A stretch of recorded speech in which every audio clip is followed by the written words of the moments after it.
raining. It is? Got that jug? No? It's over in that trash can.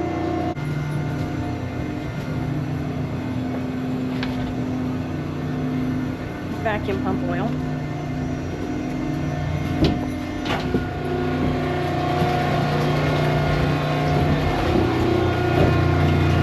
Here you go. I'll be there. Okay.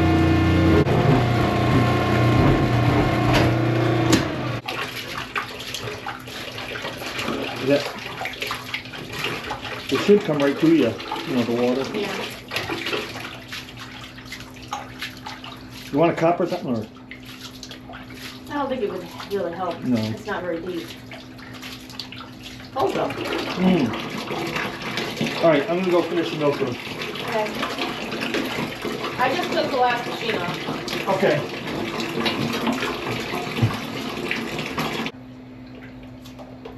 By the way, guys, good morning. Welcome to the poop house. Where all the happy farmers' feelings go die.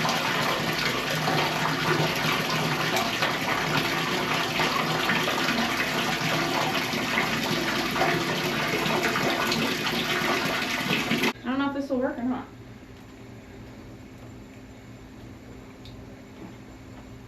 Probably not designed for oil. Huh? Probably not designed to pick up oil. Oh, it works. You does? Yeah. Huh, good. Be nice to get it cleaned out and then have that gallon of oil on top. Probably could use more than a gallon, but I got some oil up in the shop. Maybe you could throw me the other one. I might need that one too. Okay.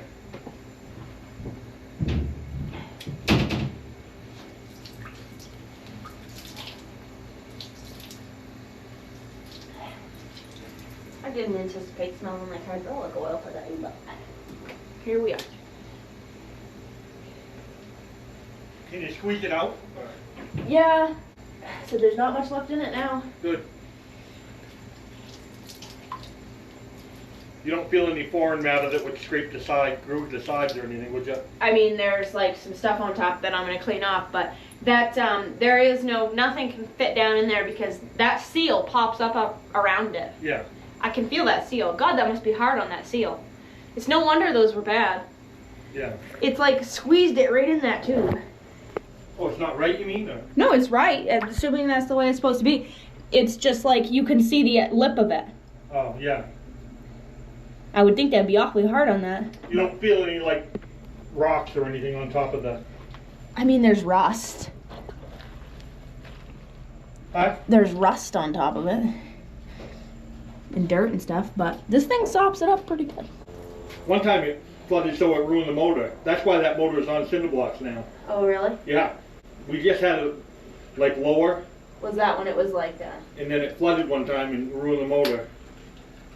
That's the motor we're using in the milk room. It ruined it? You and I had it redone, remember? Yeah.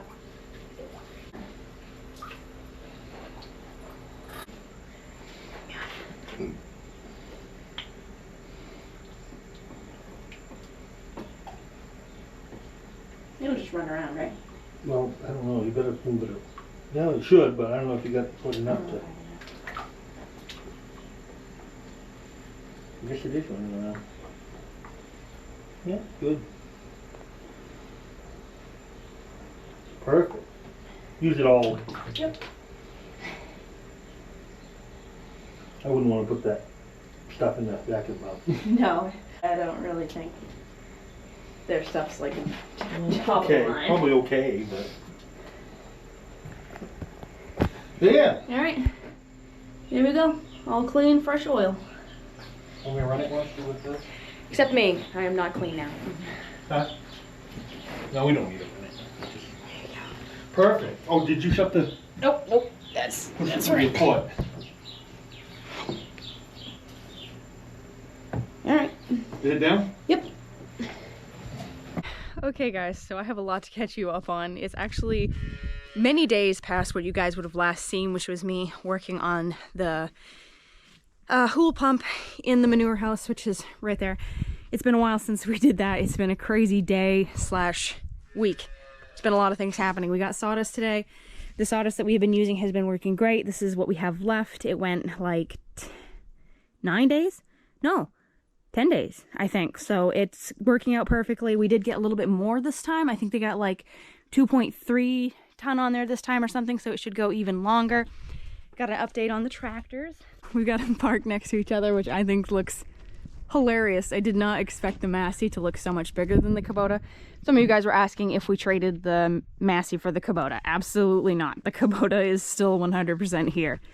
So we got the tire put back on that, and that was not as bad as I expected it to be. The welder came and took all the old studs out, or bolts, or whatever you want to call them, and we got some new ones. We had to order them.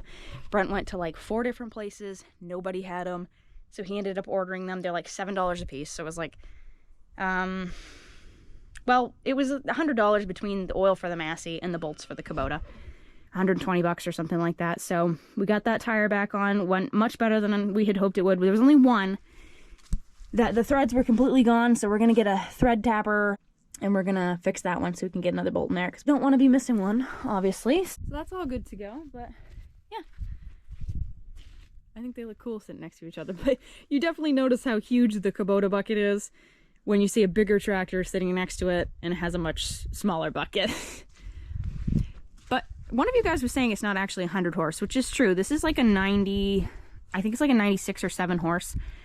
PTO rating is 85. The Kubota is PTO rated for like 82 or something like that, so it's a little bit bigger than the Kubota. The Kubota can technically do all the jobs that we need it to do. It's not good at like mowing thick grass or anything, but it can do it. This tractor should be just fine if we can get it going.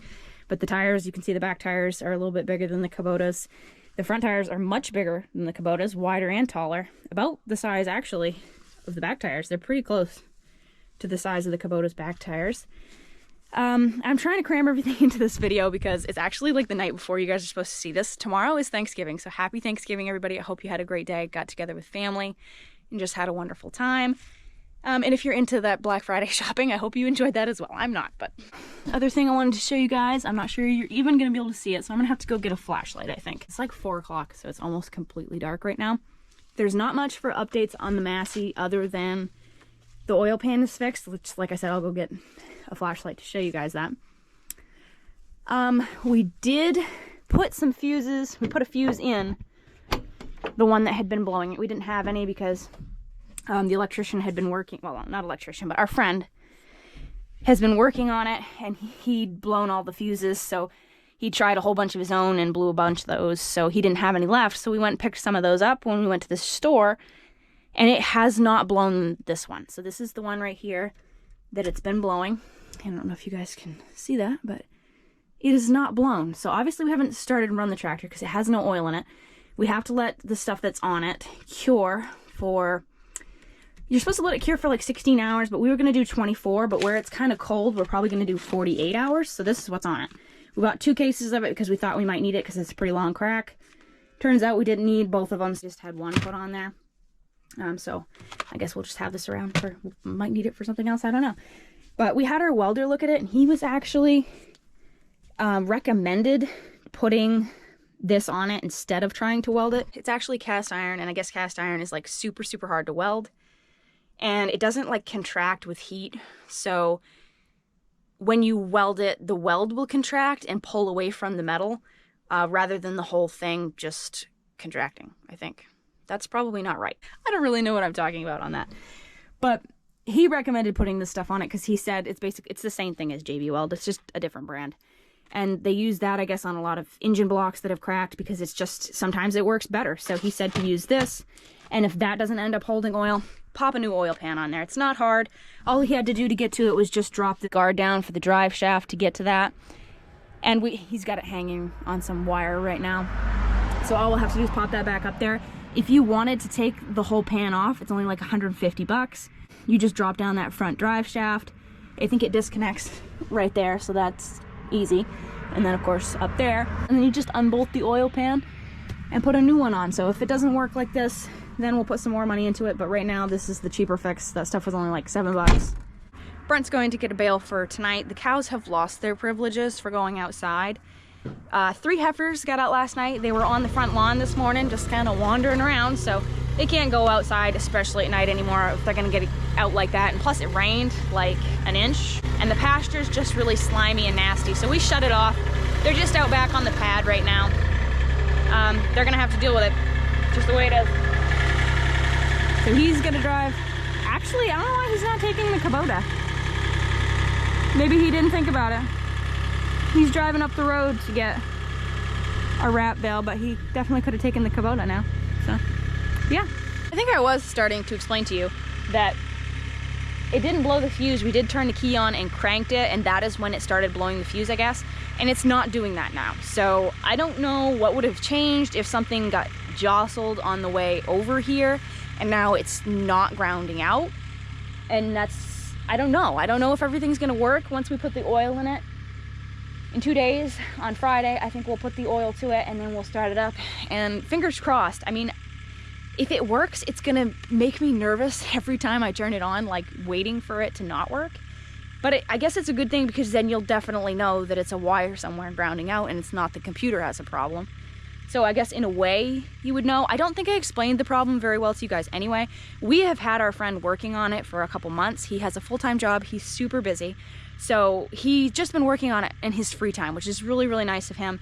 And he's done all the things. He's disconnected stuff right in a series, right down the line. And he came to the computer. So if it's wiring, it would have to be the wiring to the computer, because he's disconnected the solenoid to the PTO. He's disconnected all those list of things that that fuse actually controls, and it still blows a fuse. So it's none of those things. I don't think I explained that in the last video. I was just so excited about showing you guys the tractor that I wasn't explaining it very well. So if it is anything, I think it would have to be the wiring to the computer. Nothing else makes any sense where he's already gone through everything. And the computer obviously can't be bad, I wouldn't think, if it's sometimes not blowing the fuse. Do you know what I mean? It just seems strange. I don't know. We'll definitely have to get into it on Friday and see what's going on. Once we get the oil in it, we can run it. Brent's probably going to use it to load manure. I think we're going to be doing manure on Friday because we only have a few days left.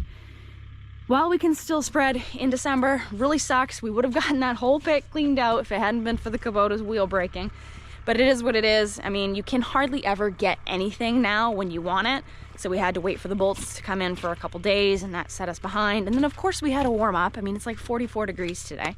Would have been perfect weather to spread without a cab. You know how it goes. I'll explain to you guys what I did in the pump house. I obviously showed you guys that, but I never explained what we were doing. So we're gonna let the cows in a few minutes so I can turn on all the lights anyway. I already put together the milk room. Prim, I have to give her some sawdust because she's been nice and dirty today. Haven't you, little miss? I had to move it. It's not here anymore, but she only has a little bit left anyway. But a couple of friends of ours that we met through these videos, which is really awesome. They're wonderful people. They brought Prim down a couple bales of second crop feed the other day, which she absolutely loves. We had to move it because she could see it every day. And you'd come in, it was right here, and she would just stare at it all day long. She would have like some baleage in front of her, which she loves baleage as well, but obviously second crop feed, I mean, who can resist that, right? So she just stirred it all day, so we finally had to move it, but she only has a little bit left anyway. I just gave her a little bit of grain, that's why she's lapping the floor, and she's waiting for her baleage. So I don't know if you guys, well, you can't even see it now, but so what happened was I had to drain this whole pit back here because when we're not running the barn cleaner in the summer, or just like now, obviously it's not summer, the cows are going outside all the time and we're not running the cleaner every single day. The wastewater from washing the floor in the milk room and stuff comes into this hopper.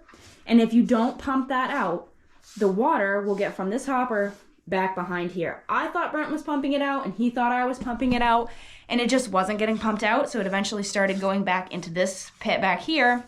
And this piston right here is supposed to have oil on top of it to keep it sealed and everything, and there was water on top of it because the water was like all the way, well, not all the way up to here, but it was higher than this piston right here, and it got a bunch of water on it. So we drained the whole thing, which it just drains back into this hopper, and you just pump it out into the manure pit. If you guys don't know, we have like a 90 by something manure pit outside. Pumps from here, the barn cleaner goes around the barn, drops it in this hopper, pumps it underground up into our manure pit, which is over there. You guys can't see it from here, but we pumped all the water out, I cleaned off the top of it and put some oil on it. And now our job is to make sure that one of us is pumping this out every single day to make sure that that doesn't happen again. So that's what I was doing, trying to make sure that we really start taking much better care of that pump, since it's a nightmare when it doesn't work. So we're gonna see, where's my knife? There it is. Where it's supposed to be. Imagine that.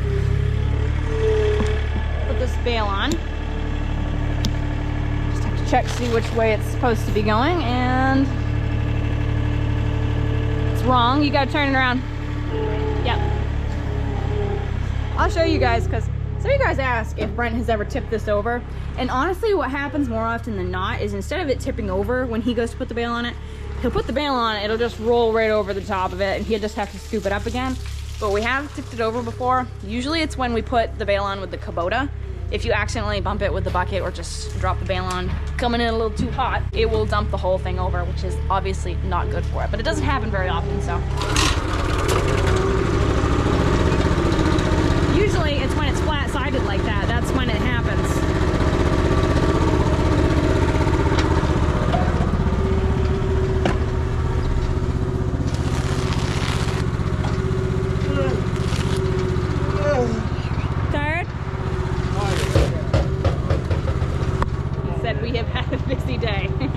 Put that tractor together, went and got sawdust. It's been a busy day.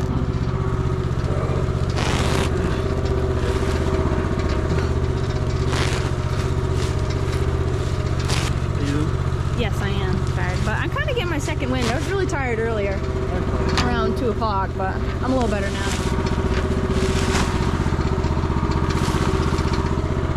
Looks like a good one.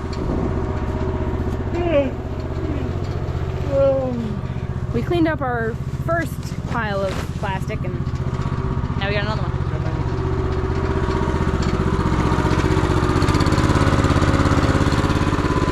Ready? Where is it? I'm gonna go show them that, you know, the oil pan there. I need a flashlight. Well, it's probably in my truck. Hold on. By the way, guys, if you don't know, I am deathly afraid of the dark. So I carry a flashlight with me, so if I ever have to do anything in the dark, I have a flashlight, which I don't know if that's better. I was gonna say, if both doors are locked, I'm gonna be mad. So this is the oil that we got for the, what is that? Massey, there we go. It's not really like great stuff, but we weren't gonna put really good stuff in it if it's gonna leak out. We wanna know first. So all the parts are in here. These are the bolts that we got, the wheel bolts for the Kubota. It came in a box of 10. But we only needed 8, so there's still 2 in there. Those were like $7 a piece. So those are 5/8 18 wheel bolts. All kinds of stuff, ratchets. There's the car coming. Okie dokie. So this is what it looks like. So the crack actually went all the way under there, and he just drilled a couple holes to stop it from spreading on the ends of the crack, and then he put the, I don't know what you'd, cold cement, I guess. He just spread that on there, and he thinks it's gonna hold. The welder actually did it for us, so we figured, you know, he probably would have a little bit more knowledge than us in that department. Like he said, it's like the tractor twisted. It's like somebody got into some hairy situation and twisted the whole tractor, because like a rock would not have done that. If you just hit a rock, that would not have done that. So, but it obviously hasn't done a lot of loader work. I don't know if you probably didn't get to see it. I didn't show you real in depth, but the front of the tractor is super, super tight. Kubota has half as many hours as this. That's creepy. You don't want to see that. Oh, that's worse. Okay, there we go. So the Kubota has loaded its whole life, and it is in much, much worse condition than that. You can tell it's been loading. So this tractor does not look like it's done a lot of loading in its life. Unless somebody replaced the whole front end, then it definitely hasn't been loading hard its whole life. It seems like it's been doing something else with all those hours, a lot of idle hours or something. It's in really, really good shape underneath. I don't know. But I mean, obviously it's been working, because nobody would put new front tires on a tractor that, you know, didn't move or didn't work, or PTO didn't work. It's just dumb. Nobody would do that. So clearly the tractor has been working in the past. Now I've got to head around with this bale. First coffee? Coffee first? Coffee right there. Coffee first. What did you call this? The Massey Bible? It's the Massey Bible. The idiot's guide to owning a tractor. Yeah. We're gonna figure this tractor out, I'm telling you. Yeah. We are gonna get this tractor. We're almost there. Yep. Put the oil to it Friday. We've almost got it. We'll put the oil to it Friday. Mm. At least it's gonna move. I'm telling you, it's weird. I tried it. I mean, he said as soon as you turn that starter, it would blow the fuse, and it's not doing that. I mean, I know it's not running, but it seems strange that it's not doing that anymore. But like you said, maybe driving it moved something that was chafing. Yeah, or just dry. If it's been sitting super long time, maybe. You never know. We are gonna find out. Yeah, we'll if it kills us. Spreader onto it. Huh? Hook the coon spreader onto it. Brent's like, it's gonna work. He said, you're convinced it's gonna work. I think it will. Oh, by the way, everybody wants an update on your eye. You just I went. got a glass eye coming. Yeah, funny. He just went the other day. My eye is doing better. It's healing really well, but it'll be another 4 to 6 months before I can have the oil taken off the back of the, So the oil is just supposed to put pressure on it to keep it from holding? Retina back on. Oh, okay. During the healing process, I guess. And then after that, anywhere from 3 to 6 months, 4 to 6 months after the operation, it'll... Didn't they initially tell you only had to have that for like 2 months? I thought they said 3 months, but I guess it's 4 to 6 months after the operation. So like you can't see, like you can see me, but you can't tell it's me. Oh no, I can't. It's all blurry as can be. Yeah. But I can see out of it. It's just I can't make anything out because it's so blurry. But after that comes off, evidently, then it starts. Your vision starts coming. The way I understand it, won't start coming back till that's off. Well, that's good. At least maybe. Yeah, I just got 4 to 6 months of blurry vision.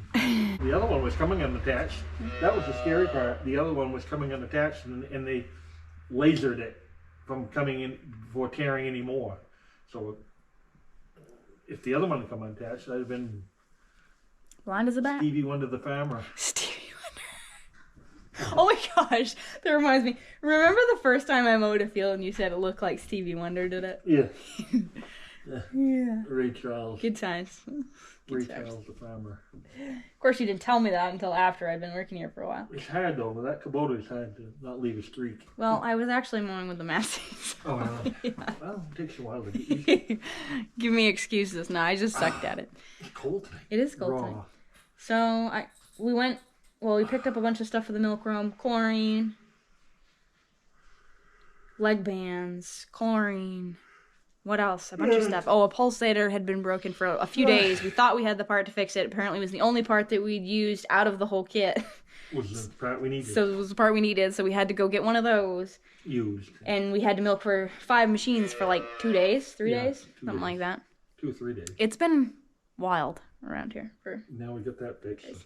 So. It works. At least we got the Kubota back. So. Yeah, those leg nuts won't come off now. No, they are in there. Those are tight.